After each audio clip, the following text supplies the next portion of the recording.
¿Con Marcelo Ebrard tuvo la oportunidad de hablar de este mensaje al Parlamento Europeo? Sí, sí, cómo no. Y pues él está totalmente de acuerdo con la postura que asumimos. Sabe bien que no es un asunto de preocupación por los derechos humanos, ni es un asunto diplomático, es un asunto por entero político. Entonces, para los que decían del por qué no contestaba a la Secretaría de Relaciones Exteriores y por qué contestó a la presidencia, porque es un asunto político. Amigos y amigas, vamos a ir a la conferencia porque hoy el presidente López Obrador habla del INE, que está violando la Constitución y actuando de manera antidemocrática al no promover la revocación de mandato. El presidente, ante la pregunta de un periodista que qué había opinado o qué había hablado con Marcelo Ebrard sobre la carta que mandó el presidente al Parlamento de Europa.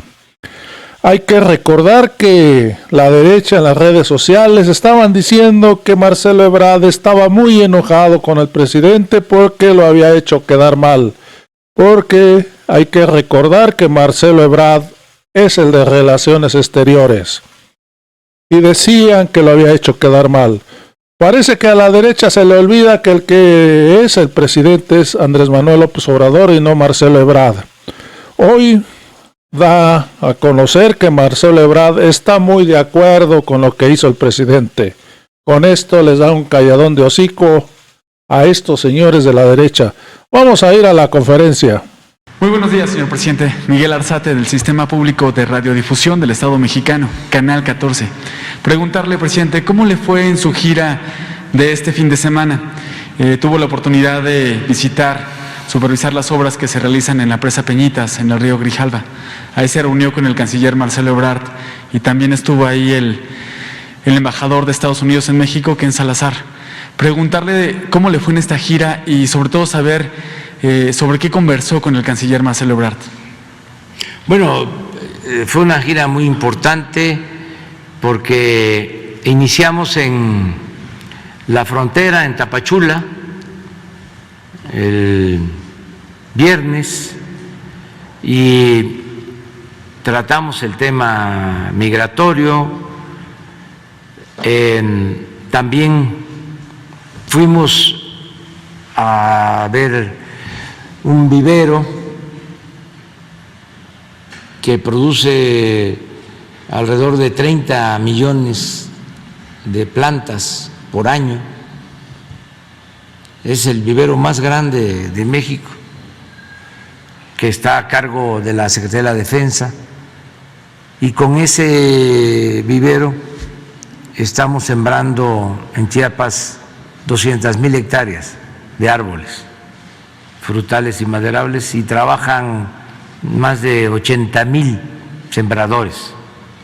También estuvimos en el puerto Chiapas, porque ya toda esa región va a ser parte de un plan integral para el desarrollo del Istmo y del sureste, manejado por la Secretaría de Marina.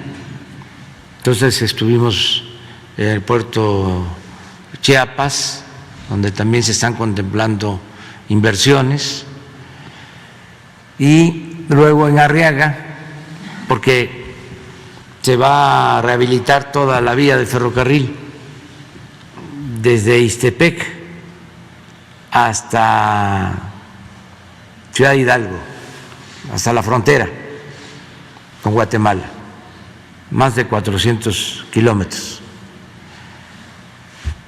Esto también a cargo de la Secretaría de Marina, el tren y los puertos.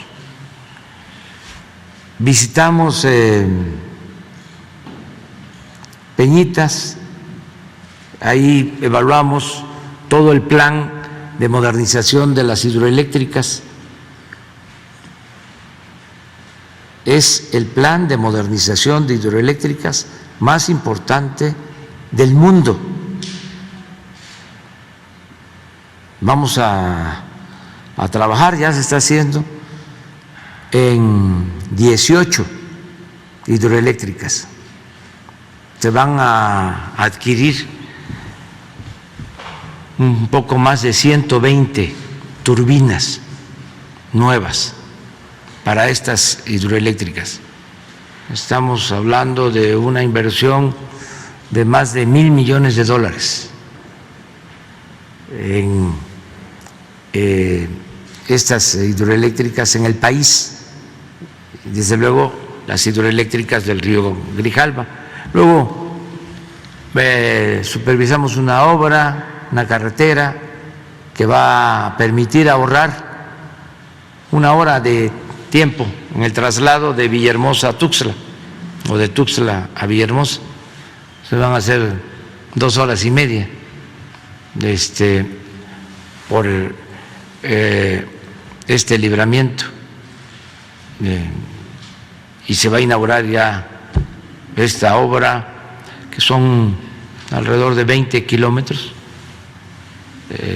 Se va a inaugurar en julio, va a estar terminada. Luego estuvimos también en Estación Chontalpa, porque ahí se va a hacer un ramal de 100 kilómetros hacia Dos Bocas, un ramal de ferrocarril, y se va a rehabilitar toda la línea desde Coatzacoalcos hasta Palenque del ferrocarril, y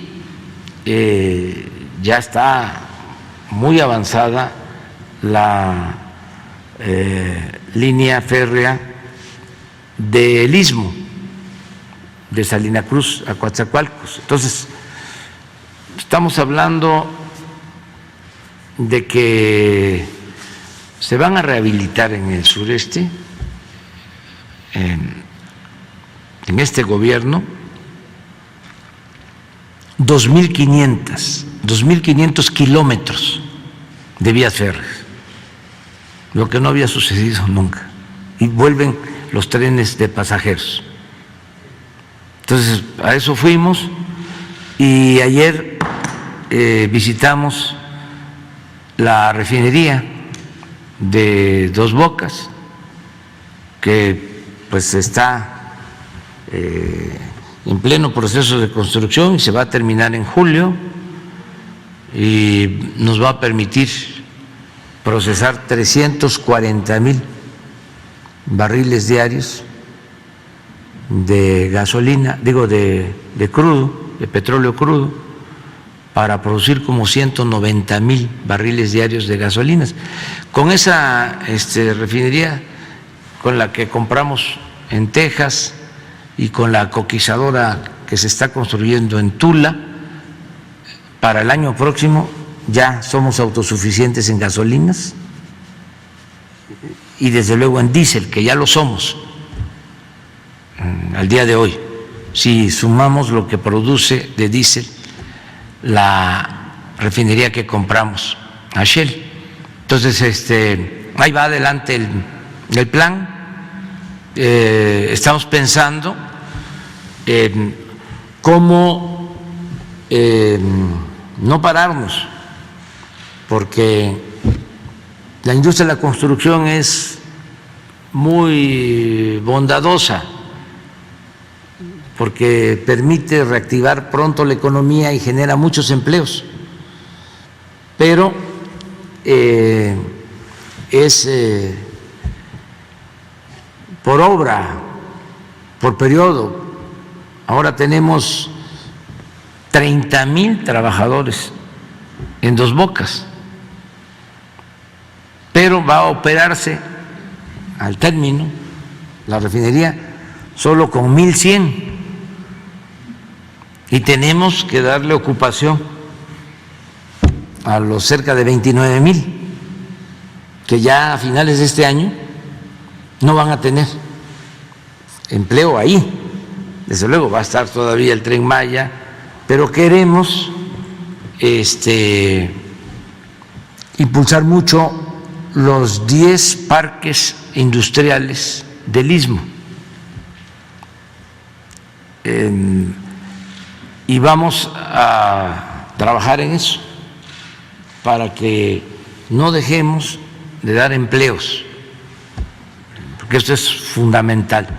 Entonces eso fue lo que hicimos. Invitamos al embajador Ken Salazar, el embajador de Estados Unidos en México, y nos acompañó con Marcelo Ebrard.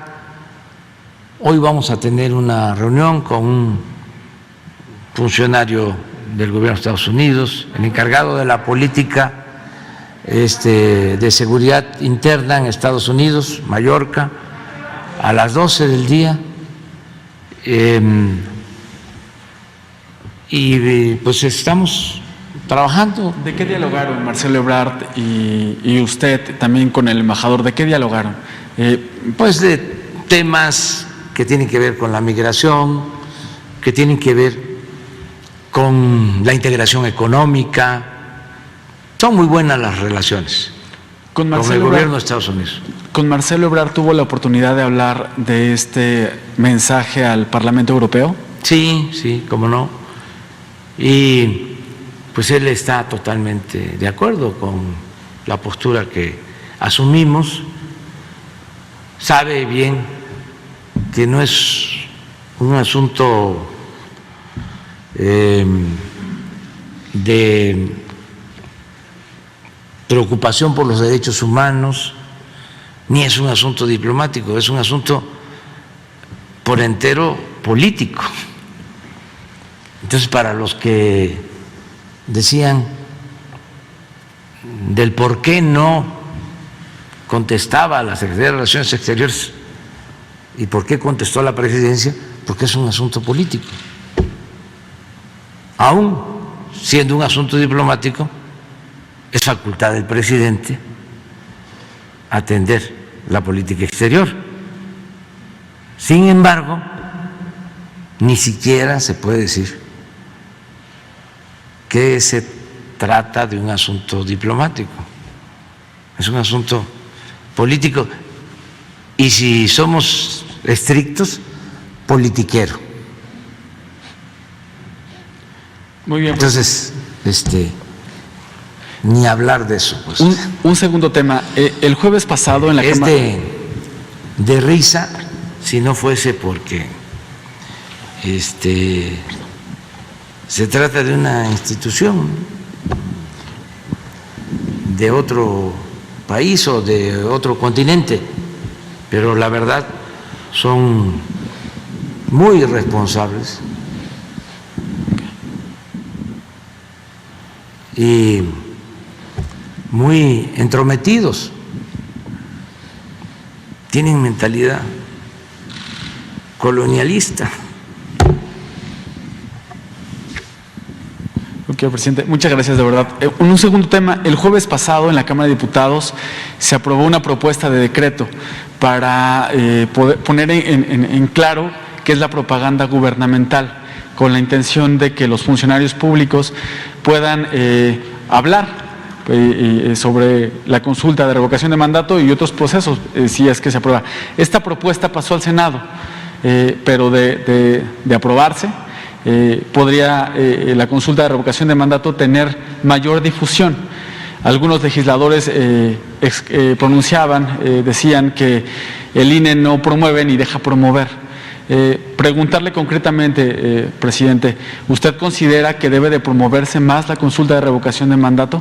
Claro que sí, y además así lo establece la Constitución, y el INE, con todo respeto, sin el ánimo de polemizar, está actuando de manera antidemocrática y están violando la Constitución en la letra y en el espíritu, porque no quieren que se sepa de que va a haber una consulta. un ejercicio democrático. Es una paradoja. Un instituto que debe de promover la democracia está en contra de la democracia. No quiere que nadie se entere, para que nadie participe, que es lo que desea el bloque reaccionario y conservador. Entonces ellos están tomando partido, no están actuando como demócratas ni como auténticos jueces. Es realmente lamentable y muy cínico.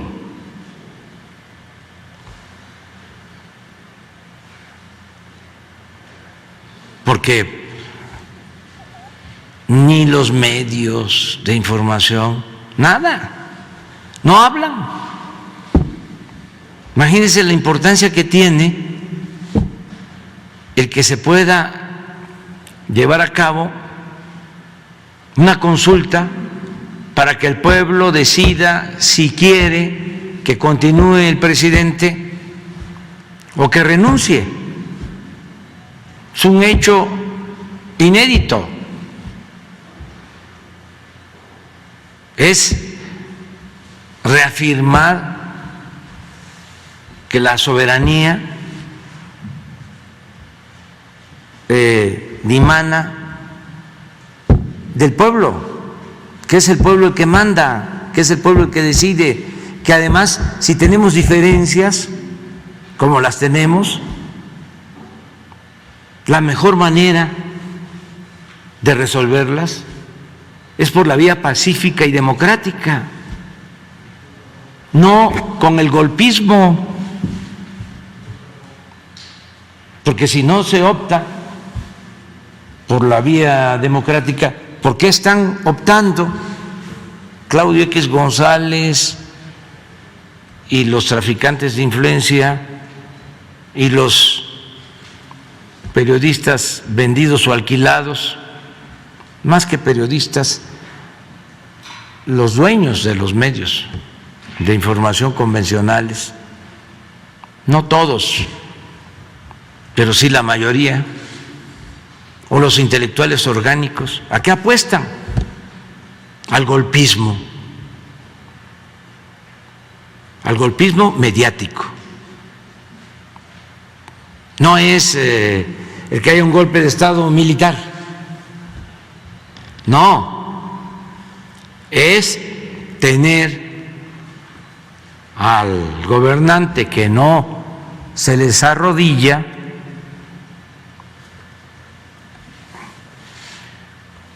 en salmuera, a fuego lento,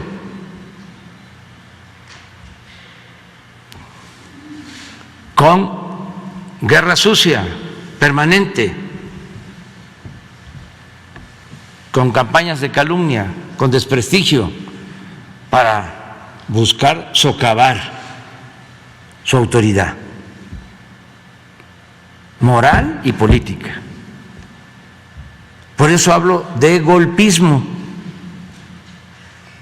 No les ha funcionado ni les va a funcionar, pero es muy interesante que la gente lo sepa.